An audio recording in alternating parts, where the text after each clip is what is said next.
Kementerian Komunikasi dan Informatika mengultimatum perusahaan teknologi seperti WhatsApp, Google, dan Twitter untuk mendaftar sebagai penyelenggara sistem elektronik PSE atau digital platform lingkup privat. Jika tidak, hak operasionalnya di Indonesia terancam akan diblokir. Pendaftaran PSE bisa dilakukan sampai 20 Juli 2022.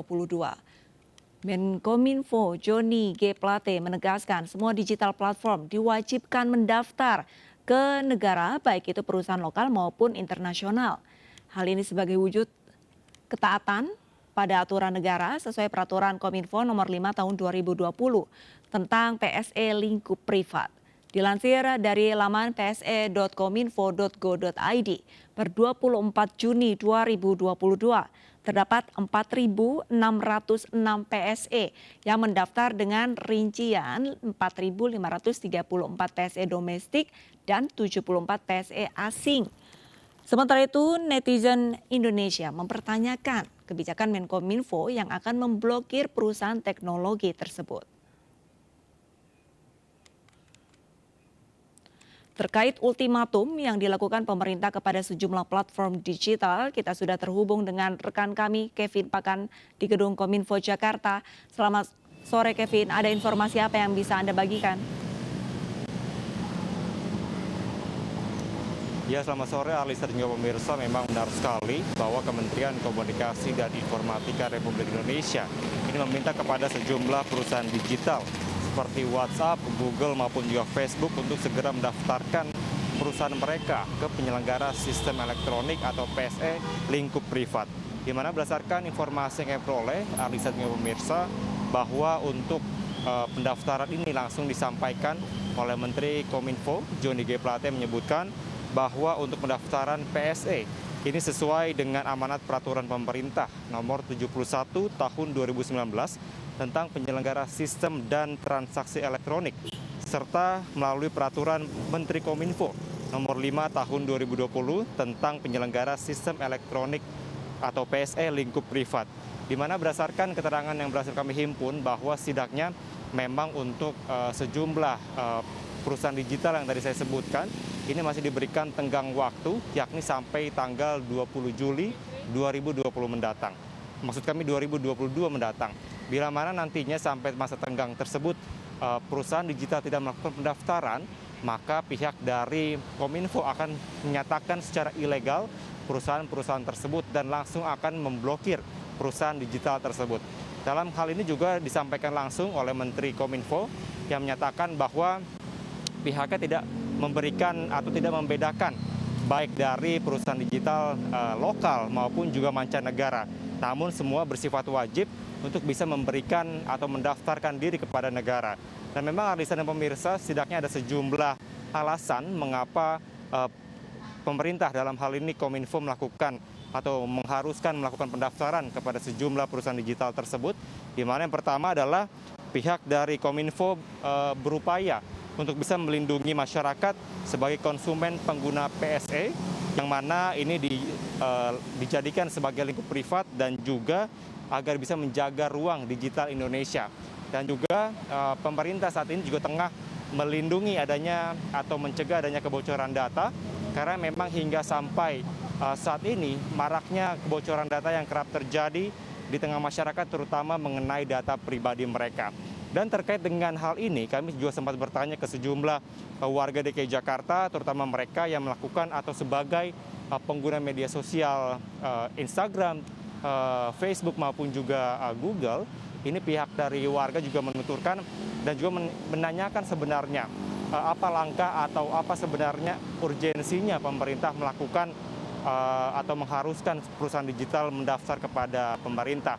Namun demikian, kalau memang masyarakat mengetahui terkait dengan untuk melindungi dengan adanya atau mencegah adanya kebocoran data, ini secara menyeluruh para warga mendukung dengan adanya kebijakan ini, namun harus lebih bisa disosialisasikan lebih jelas dan lebih rinci sebenarnya apa tujuan dan maksud dari Kementerian Kominfo. Dan juga Alisa, bila berdasarkan data pengguna media sosial terutama di Indonesia, memang ini cukup banyak. Setidaknya sampai awal Januari 2022 kemarin, ini setidaknya ada sebanyak 191,4 juta pengguna media sosial atau sekitar 68,9% dari total populasi yang ada di Indonesia. Untuk itu bila melihat adanya jumlah data yang cukup banyak ini, tentu sangatlah bisa menjadi salah satu langkah preventif mengingat kebocoran data hingga sampai saat ini masih kerap terjadi di Indonesia. Arlisa, kembali ke Anda. Baik, terima kasih banyak Kevin Pakan atas laporannya langsung dari Gedung Kominfo Jakarta. Selamat bertugas kembali. Pemirsa, kewajiban platform digital melakukan pendaftaran ke pemerintah merupakan bentuk perlindungan bagi masyarakat. Selain itu, pemerintah melalui Kominfo bermaksud menghadirkan sistem yang lebih terkoordinasi. Dengan aturan tersebut diharapkan platform digital seperti Google, Facebook, WhatsApp, Netflix, dan aplikasi lainnya dapat tunduk dengan aturan penyelenggara sistem elektronik atau PSE. Aturan yang tengah digalakan pemerintah juga bisa menjadi alat untuk edukasi masyarakat dalam menggunakan ruang digital yang produktif, kreatif, dan juga positif. Inisiasi pemerintah melindungi masyarakat di ruang publik direspon beragam. Sebagian mendukung, sebagian juga mempertanyakan kesungguhan pemerintah, khususnya terkait ultimatum platform digital yang belum juga melapor. Lantas, seberapa besar keseriusan dari pemerintah? Telah bergabung bersama kami anggota Komisi 1 DPR RI Bobi Aditya. Sebelumnya juga kami sudah menghubungi pihak dari Kominfo, namun hingga saat ini belum ada konfirmasi. Selamat sore Pak Bobi. Selamat sore Mbak Alista.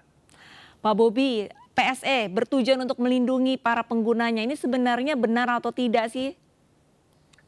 Itu sangat betul dan kami mendukung penuh sebenarnya. Ini adalah pemutakhiran dari Permen 5 Kominfo, yaitu bahwa dan juga di Undang-Undang Ciptaker bahwa PSE itu harus didaftarkan melalui OSSRBA atau One Single System Risk Based Approach, sehingga nantinya pemerintah atau negara memiliki instrumen untuk mengawasi segala macam bentuk kontennya. Akan tetapi itu yang tadi sudah disampaikan oleh Mbak Alista, publik mempertanyakan kesungguhannya. Ini main-main atau cuman ujung-ujungnya nanti kompromi.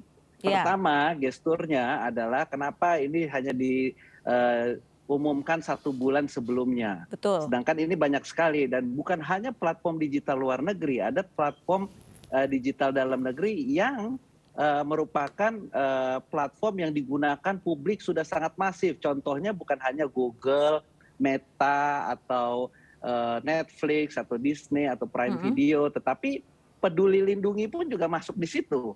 Peduli Lindungi, lantas ada aplikasi Bansos, Info BMKG, KBBI, Halal MUI, lantas M-Pajak.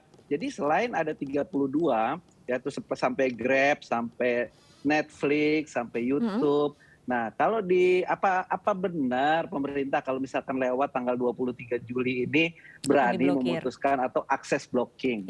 Kita melihat memang keseriusan negara untuk akses blocking ini pernah ditunjukkan di 6 negara.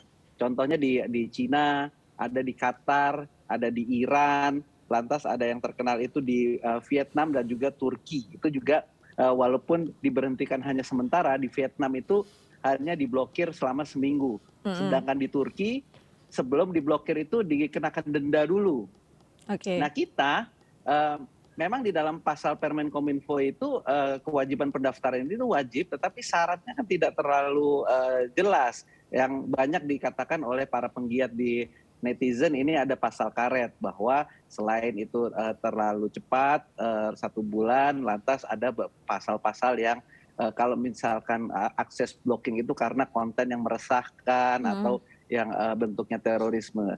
Jadi sebenarnya kita sangat mendukung bahwa pemerintah harus bersifat tegas. Tapi itu tadi benar apa enggak sih? Berani atau enggak? Kalau satunya akses blocking, misalkan Turki akses blocking misalkan aplikasi Messenger, dia sudah punya BIP. BIP itu sudah 50 juta penggunanya.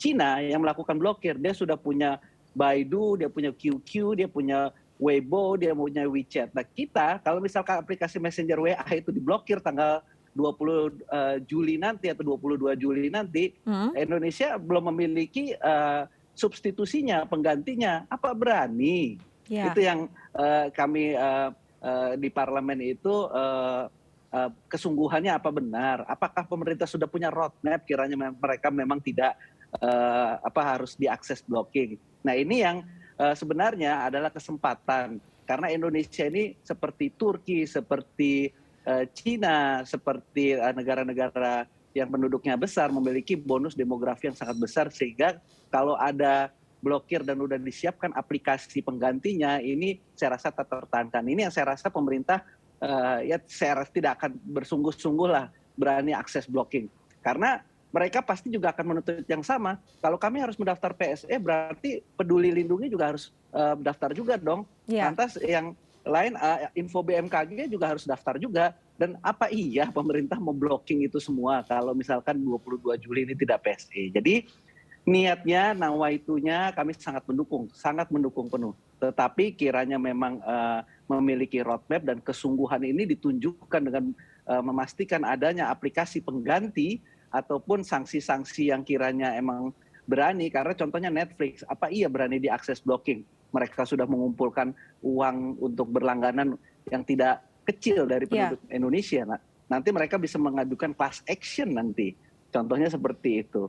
Nah ini yang mungkin menjadi dinamika dan wacana yang saya rasa pemerintah akan memiliki solusinya bagi perusahaan-perusahaan yang belum daftar PSE sampai tanggal deadline tersebut. Tapi Pak Bobi, seberapa urgensinya sih sebenarnya pemerintah untuk menetapkan bahwa ayo daftar PSE, kalau enggak saya blokir. Sebenarnya urgensinya setingkat apa Pak? Sangat-sangat urgent. Kenapa? Karena ini sudah bukan masalah benar atau tidak, ini masalah rugi kecil atau rugi banyak. Kenapa rugi banyak? Karena mereka itu kan mendapat meraup untung jutaan dolar dari big data, dari artificial data, artificial intelligence yang didapatkan dari traffic penggunaan perilaku konsumen di Indonesia. Baik itu dari apps messenger, apapun dari platform pencari, apapun itu dari platform komersial. Dan ini kita belum ada menarik pajak sama sekali di sini. Nah ini yang maksudnya kalau memang tidak tegas, ini adalah yang dikatakan Bapak Presiden adalah data is the new oil. Ya inilah pukat harimaunya atau jaringnya itu ya ini. Kalau mereka membuat perusahaan Google atau misalkan Facebooknya di Indonesia, itu pasti melaporkan rugi mulu. Karena perusahaan masking ini memang dibuat untuk mencari traffic yang memang settingannya rugi terus. Tetapi perusahaan big datanya, perusahaan artificial intelligence-nya, mereka didirikan di negara-negara yang tingkat pajaknya lebih rendah dari Indonesia. Di Irlandia, di British Virgin Island, atau di mana. Nah ini yang memang menjadi PR utama dari pemerintah. Kalau penting, sangat penting. Selain perlindungan data dan pelindungan hak asasi masyarakat kita, secara komersial, secara perpajakan, ini masalah rugi kecil atau rugi banyak. Kalau sekarang ini tidak diatur, ini akan rugi makin besar. Karena monetisasi yang bisa didapatkan dari sektor OTT platform ini sangat-sangat besar. Dan ini dinikmati oleh para pemilik-pemiliknya. Dan kita yang masyarakatnya ini sangat besar, tidak memiliki penggantinya dan Kominfo belum memiliki roadmap untuk membangun industri platform lokal. Pak Bobi, ini menarik. Ini yang menjadi pertanyaan saya selanjutnya adalah selain pajak, ada big data, ada data-data yang memang mungkin dikhawatirkan akan bocor seperti itu. Lantas seringkali justru mungkin perusahaan yang ada di dalam negeri ataupun lokal yang lebih banyak membocorkan data-data dari penduduk Indonesia sendiri. Padahal tingkat literasi masyarakat kita juga sangat rendah. Apakah memungkinkan mengedukasi masyarakatnya terlebih dahulu agar tidak memberikan informasi pribadinya ke mungkin perusahaan-perusahaan digital yang sedang lagi marak atau seperti apa? Ini mungkin ada tahapan awal yang seharusnya bisa dilakukan dari pemerintah dan teman-teman di DPR. Sebenarnya bukannya berarti tidak ada kekosongan hukum. Walaupun RUU PDP ini belum selesai, tetapi beberapa peraturan pemerintah dan Permen Kominfo itu sudah cukup untuk melingkupi hal ini. Sehingga yang paling utama adalah pencurian data itu memang ini adalah dua pemikiran. di satu sisi kalau masyarakat kita tidak segera terkoneksi di dalam dunia digital ini, kita sudah lihat di dalam era pandemi ini sektor yang pertumbuhan ekonominya paling cepat adalah di sektor digital, ekonomi digital. Ya. Baik itu dalam apapun, sektor digital ini tumbuh 2 digit persentase, di mana seluruh sendi ekonomi ini turun. Nah, oleh karenanya kita tidak mungkin untuk menahan masyarakat untuk terkoneksi dalam dunia digital yang dimulai dengan memberikan data pribadinya. Tetapi bagaimana kita mendiseminasikan, meningkatkan melek digital atau yang namanya literasi digital, sehingga masyarakat itu bisa menggunakan ekonomi digital ini. Ada yang mulai dari pinjam online, ada yang mulai membuat konten bisa mendapatkan uang, ada di transaksi komersial di platform dagang. Ini semuanya bisa terlindungi paralel dengan undang-undang dan instrumen negara yang bisa mengawasi platform-platform ini. Saat ini platform ini kan tidak ada yang pengawasan, karena kenapa? Dia frekuensinya adalah frekuensi komunikasi, undang-undang komunikasi tahun 2000-an awal yang sampai yang zaman dulu juga belum ada nih namanya OTT. Lantas isinya penyiaran, di undang-undang penyiaran yang sampai sekarang dari tahun 99 juga belum selesai. Jadi ini adalah bentuk hibrid yang regulasinya itu masih belum ditutupi dalam level undang-undang, tetapi dalam level taktis yaitu di peraturan pemerintah, Permenkominfo, saya rasa ini cukup. Tinggal bagaimana pemerintah menegakkan hukum berdasarkan undang-undang ini, tapi yaitu tadi keseriusannya, ya jangan pura-pura lah, ini 3 hari ini apa sih yang bisa dibikin dalam waktu 3 hari, berani apa mengenai akses blocking. Jadi kami masih berkeyakinan ini adalah niat yang baik, tetapi untuk menunjukkan keseriusan ya disiapkan juga. Kalau memang sampai akses blocking sudah ada roadmap-nya. Kalau sampai ini PSE sudah daftar, sudah dipastikan berapa PNBP-nya, berapa yang bisa dihasilkan dari monetisasi pajak platform-platform ini. Dan saya yakin PSE luar negeri itu mereka juga yakin loh, kalau kita ini di blocking itu pasti Peduli Lindungi yang lokal itu juga pasti di blocking juga. Apa berani?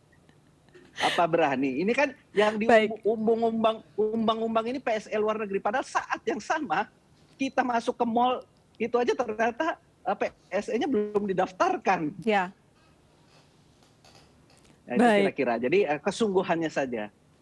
Baik, terima kasih banyak Pak Bobi Aditya, anggota Komisi 1 DPR RI. Ini semoga dengan adanya pendaftaran PSE ini, platform-platform digital yang ada di Indonesia ini segera melapor ya. Terima kasih banyak. Kita dukung. Terima kasih banyak Pak Bobi. Marissa. Pemirsa, kami akan segera kembali usai jeda. Tetaplah bersama MNC Now.